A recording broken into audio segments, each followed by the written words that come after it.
Let's try it. I mean, we might as well go see the Atlas relay while we're here. But yeah, games with audio logs, or just logs that you can read.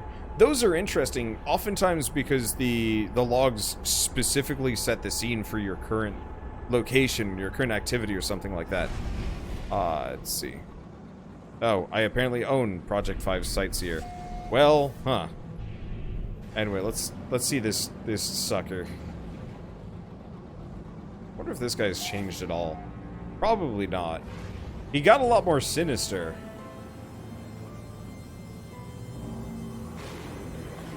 But for games like ESO, specifically, we walked into a library and Shell just started reading about, like, irrelevant kings and religious ceremonies and stuff, and I was just like, let me go. I do have to say, this is such a striking visual. No matter what complaints are levied against No Man's Sky, you know, no matter how many promises they made that were demonstrably false, and so on and so forth. Holy shit, they got the visuals right on some of these places. A lot of these places. If I could play more games with this visual style, I would be so happy. It is very loud when you get in there. And then it goes back to being quiet. Also, to be fair to the devs, they didn't give up on the game. I have mad respect for that. That No Man's Sky is still in development, and every patch does get considerably better. Oh, we are going to learn some words here today.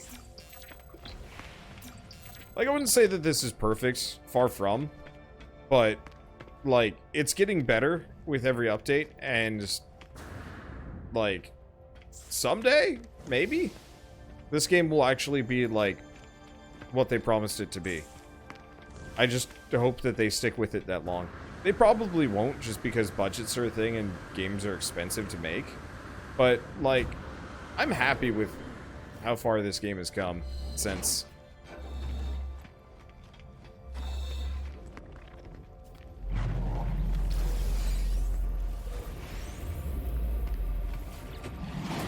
Atlas of Nacro. Oh, right, we'd know nothing of this. At some point, we're going to learn Atlas words. The Atlas called to me. Atlas called me to this interface, and yet its purpose remains unclear. It demands worship. It demands obedience. It welcomes me. It knows what I am. It offers the gift of true understanding.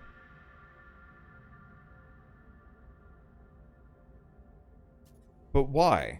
Why does such power and knowledge crave submission? It knows my thoughts before I know them myself. It knows what I will do. The Atlas asks me to follow its path. Sure, I will accept this. The sky is deep and full of wonders. The path to enlightenment opens to me. Captured nanode.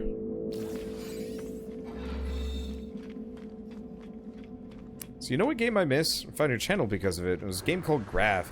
I really wanted to like Grav, but they completely screwed themselves over in a couple of ways. They made it a max multiplayer game, but didn't have the netcode for it. And so it got, like, it was hugely popular. So, like, the first day it came out, it was fine. It played well. The second day, the lag was unbearable, and by the third day, it was almost unplayable. And by the fourth day, everybody had bases down, and you couldn't play the game anyway.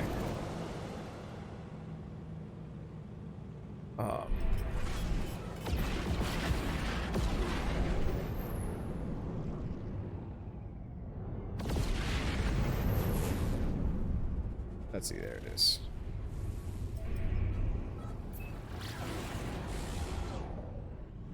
But, like, Grav would have been a perfectly great game if they had designed it not to be this, like, pseudo-MMO, effectively Rust competitor, but designed it more to be a small group multiplayer kind of co-op base builder game. I bet it actually would have been fine that way. But they didn't make it as such, which sucks. Because that could have actually been a really good game, but unfortunately, with a lot of these like really ambitious products, you really do see quite a lot of them appear and then die. because the developers might be able to make, like, the basis of a game.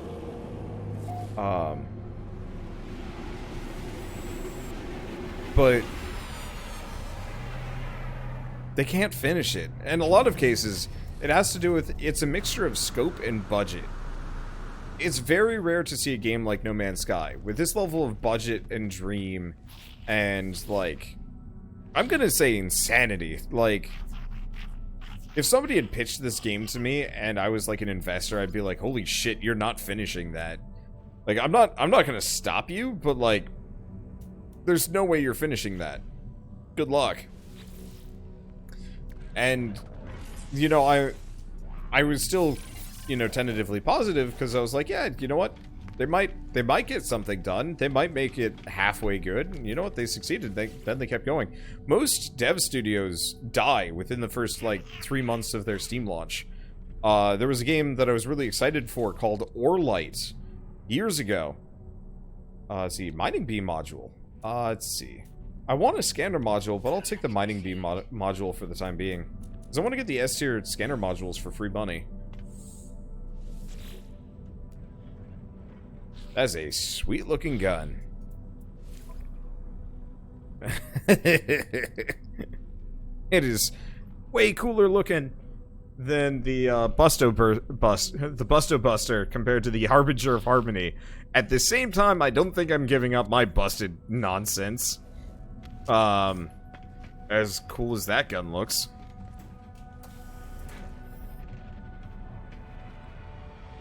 Okay. Anyway, yeah, that back there probably was like the perfect multi-tool. But my gun is better. Anyway, let's see. So, what was I going to say?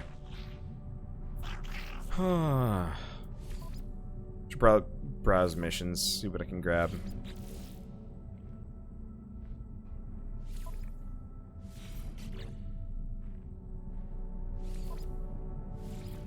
I'm just gonna grab everything that I can. But yeah, Orlight was this really cool, promising game, and they did the exact same thing.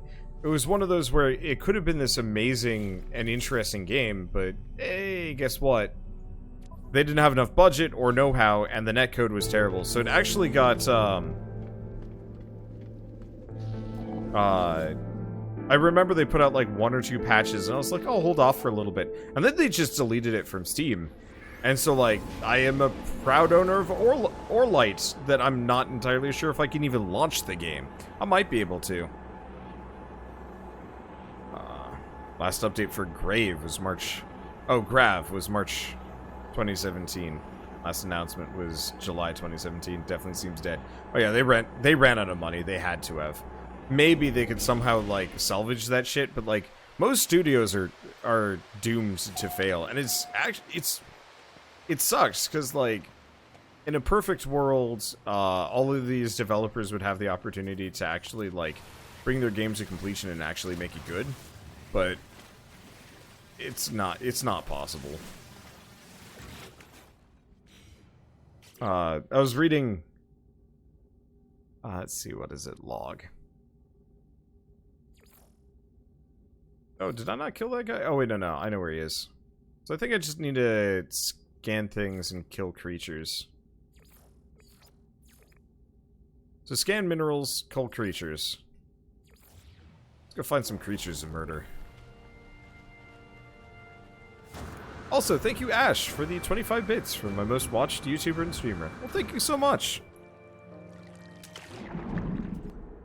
Anyway, I was actually watching I was reading a tweet from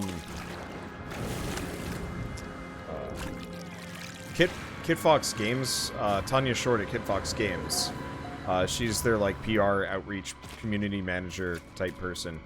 And she was talking about searching for other developers that have not succeeded on not YouTube and in development and such, as a way of, like, combating anti-survivorship bias or something like that. I will admit I'm paraphrasing this tweet super hard and, like, butchering it to no end. But she was more or less talking about, like, yeah, a lot of, oh. I don't think I've ever been to that building up there.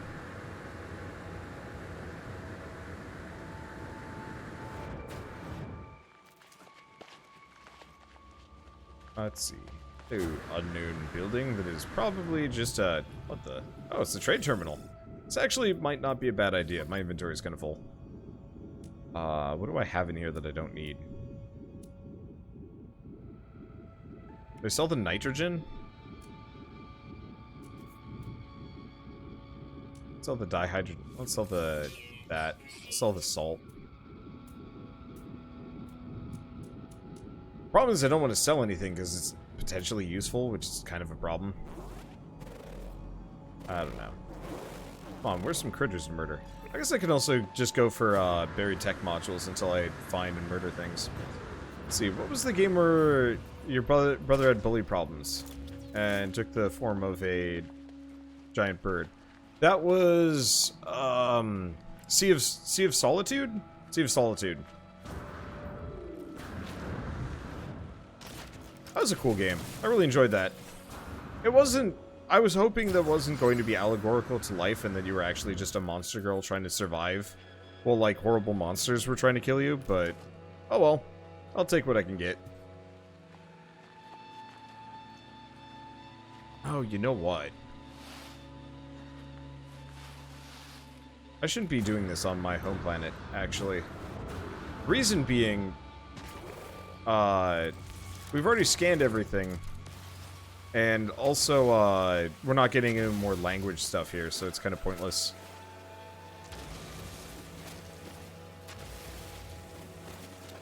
Probably do this on a Korvax planet. Maybe. I don't know.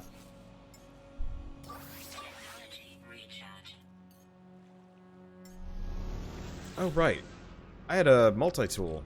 Mining laser. Okay, so what does that do? Mining speed, heat dispersion, fuel efficiency, overheat downtime. That's kind of nice. Let's see. But yeah, so she was looking up studios that, like, had failed and, you know, their stories. And apparently, actually, quite a lot of indie developers that fail, that fail to actually finish their game or, you know, run out of budget or so on and so forth. Very few of them actually will talk about it. Which I guess makes sense. But it's kind of one of those where it's like, I really do wish that developers were more upfront about a number of these things. One of my favorite development studios, even though I didn't like the finished product as much as I thought it was going to, let's see, what's the name? I say one of my favorites, but I've already forgotten the name, so it's not... I clearly don't remember it as well as I should. What is it? Frozen Bite. I like Frozen Bite. Ah! Flying Oak Games. They're the ones that are making a game called, Scourgebringer. I knew it was close. But Flying Oak Games are the people that made... God, I don't even remember. I'm terrible with the previous...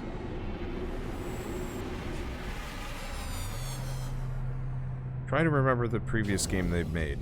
Because I played a bunch of it, but it didn't have the best, The meta progression was kind of boring, and the, randomized guns got dull after a while. All it needed was a good, like, perk system, and I would have loved it, but oh well.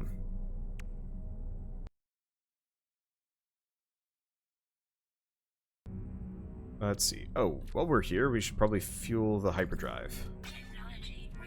Okay, hyperdrive is fueled. We've still got a bunch of goo, some other stuff. Okay. Let's see. But one of the reasons why I like Flying Out Games so much is they actually have a budget breakdown. Every week they send me an email talking about what they've been up to, how things are going. What their budget is, like what their budget's like and how much money they still have and stuff. And I actually think that's really cool, and it's very engaging. I don't know if engaging is necessarily the word that I want to use for it, but I appreciate it as a outsider effectively seeing behind the curtain, because I can make a more informed decision about them and like the progress of their game. And it always does bother me when these games just suddenly go dark, and I realize, yeah, they don't have a choice. Do you really want to admit that you failed? That's hard. To go back to the thing I said earlier, it's I always have the intention to go back to all the series that I haven't finished.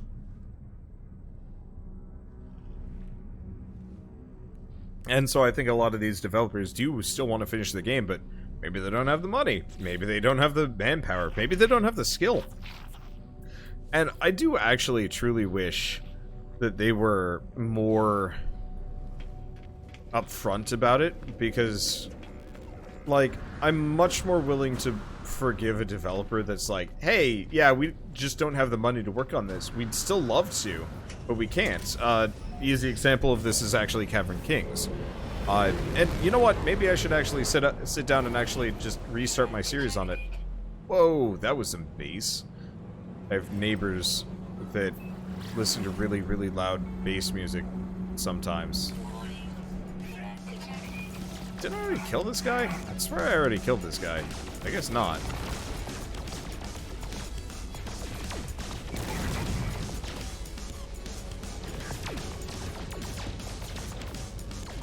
Anyway, yeah, sometimes they'll just listen to absolutely horrible amounts of bass and then drive by my office, which is annoying. But yeah, Cavern Kings is one of those games that I really liked, but it's probably never going to get finished, and it's a bit of a shame. But at least for that one, the developers were very specifically like, yeah, we probably don't, well, we don't have the money to finish this. We'd like to, but we just can't. And it sucks a little bit, especially because, like, that actually always does make me feel a little bit like I failed. And I realize I can't, like, my performance as a YouTuber does not determine a developer's success.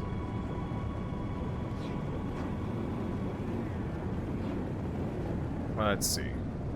But I can't help feel but mildly responsible when it's a game that I'm, like, really passionate about, and it still fails, and I'm like, ah.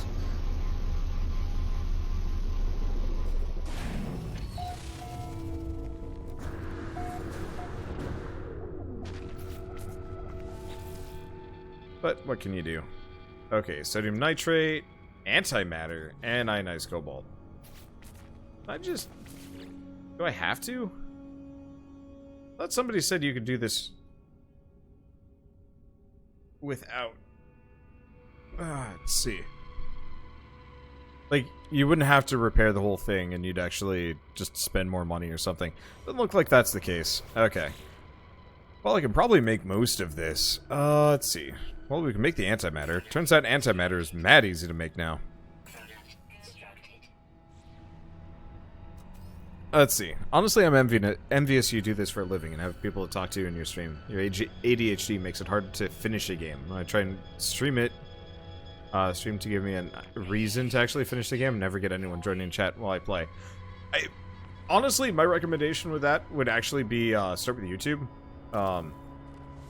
I would say YouTube is a little lonelier, and obviously, I'm assuming some of you were around for my, I guess I'm gonna call it an outburst earlier, but me losing my shit a little bit.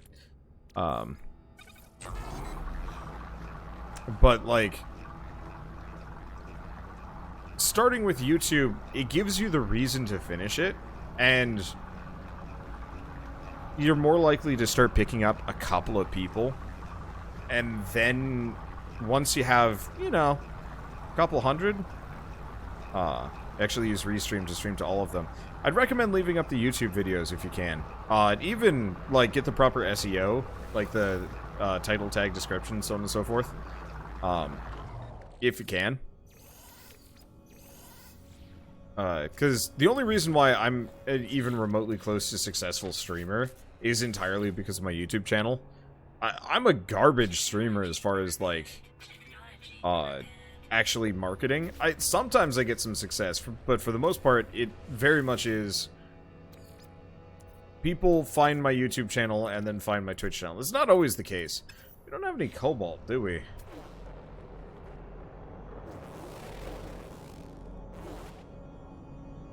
That's uranium. Oh. Retrospect, I could use uranium. Except for the uranium, because I need that. I really want to mine uranium. What's this stuff? Pretty sure this is just dihydrogen.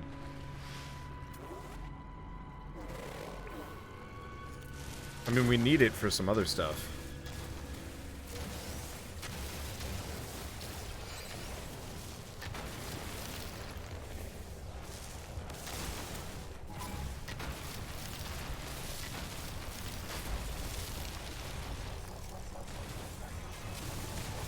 Let's see. But yeah, like I was saying, general recommendation is, let's see.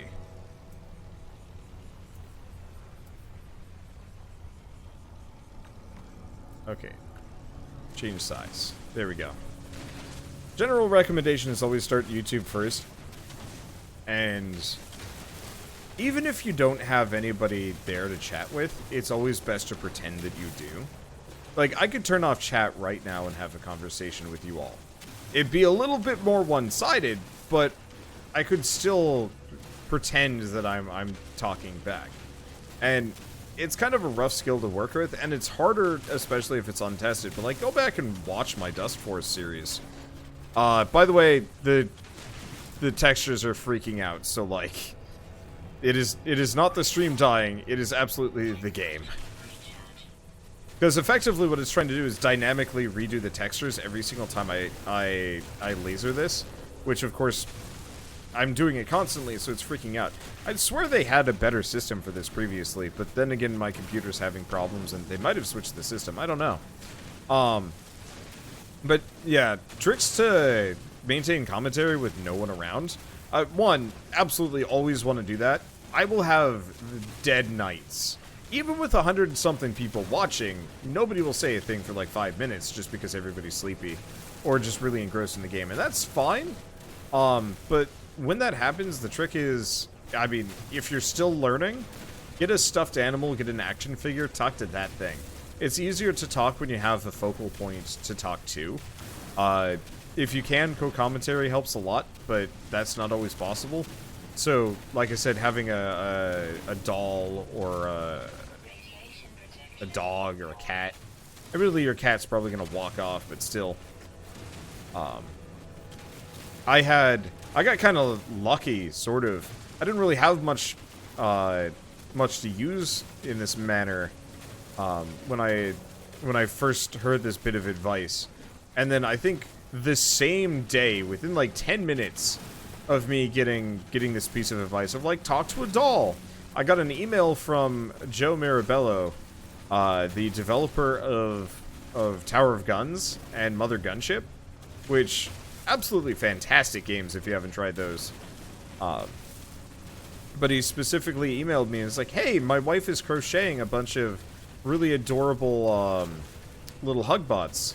Do you want one? And I'm like, yes! And so I ended up with this cute little crocheted Hugbot sitting in front of my computer. I think it alternated between being on top of the monitor, kind of, sort of. I think Shell's going to try and grab it. Yep. I should probably put it back there. But yeah, so this adorable little, like, crocheted Hugbot, which is now back to sitting beneath my monitor. Originally it was sitting between War Greymon and Blazing Gundam, so... Or Burning Gundam? Burning Gundam. I actually have never seen Burning Gundam to its completion. I saw the finale first, and then I was like, oh, this seems kind of neat, and then I never got around to seeing the rest of it. But yeah, so that was a stroke of, like, convenience and luck. And cool, because they're incredibly rare, because I think only 10 of them ever got made. Wow, these textures are problems. This is why I wanted to do this on my new computer, but my new computer is busted as hell, so, but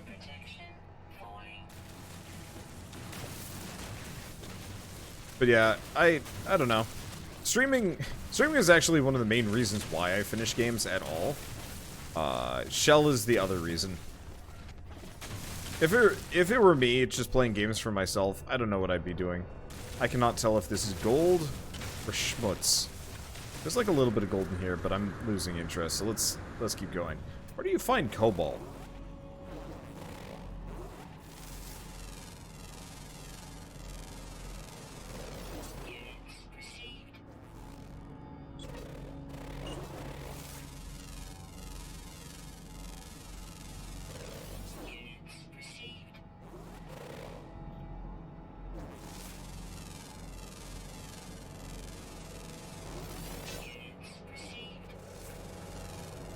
Cobalt is in caves. Okay. Because cobalt used to be in giant crystals. And some other stuff. Okay, how do you... Whoops. The hell is this? It's a custom marker.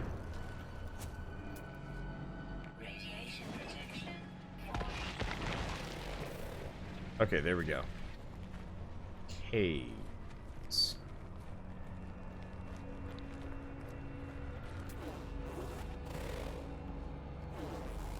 See a cave nearby. Critters. On the opposite side? I guess we should probably head back to my ship, honestly.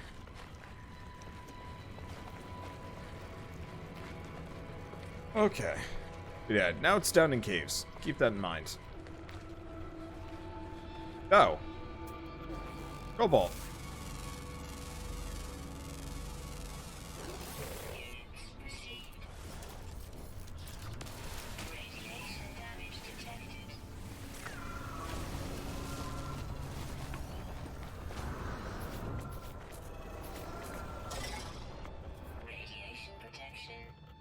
Okay, so let's wait for that to come back.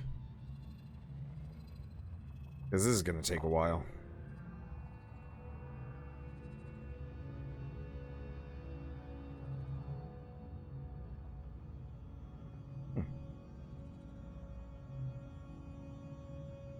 I have a lot of emails.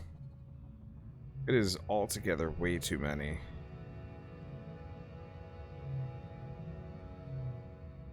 I don't know how many of you guys are going to PAX. I'm assuming almost nobody, but I'm really looking forward to it.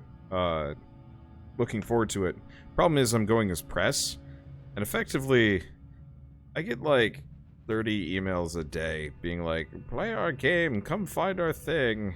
And it's like, oh god, I can't parse them all. It's a nightmare. I already get too many emails.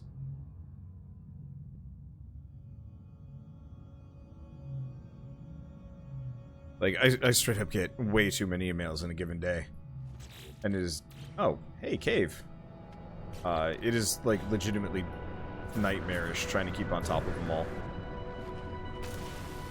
On the plus side, after PAX, I don't get nearly as many emails. And then things get real quiet after, like, the second half of December, which is really nice. Until then, oh god, it's so bad.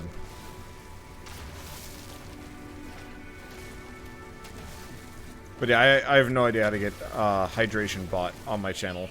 It just showed up one day. And I've just been fine with it, because why not?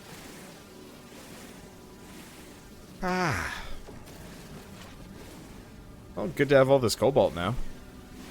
This'll help.